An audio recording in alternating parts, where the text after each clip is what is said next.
शेतकऱ्यांसाठी आजच्या सर्वात मोठ्या टॉप आणि ठळक बातम्या आपण या ठिकाणी पाहतोय. पहिलीच बातमी निघते, बळीराजावर संकट. 4 जिल्ह्यात रात्री अवकाळी पाऊस, तातडीनं पंचनामे करण्याची मागणी. पुढली मोठी बातमी निघते, भाजप सोबत जायचं का? शेतकऱ्यांच्या सभेत आमदार रोहित पवारांनी विचारला सवाल. पुढली मोठी बातमी निघते, आठवड्यात कृषीचे 50 JR निघाले, पण शेतकऱ्यांना अनुदान कधी मिळणार? शेतकऱ्यांचा सुटता सवाल. पुढली मोठी बातमी निघते, सातारा जिल्ह्यात दुष्काळ जाहीर, पण सवलती लागू होईनात, शेतकरी पुन्हा अडचणीत.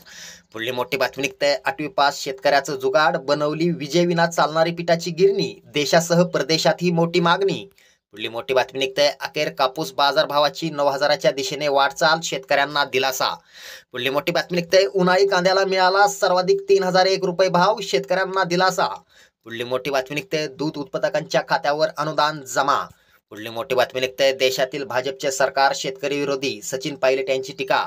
पुढली मोठी बातमी निघते, जळगाव जिल्ह्याच्या काही भागात बेमोसमी पाऊस, गणेशपुरी ते पडल्या गारा. शेतकऱ्यांसाठी या होत्या सर्वात मोठ्या टॉप आणि ठळक बातम्या. व्हिडिओ आवडला तर नक्की शेअर करा. धन्यवाद.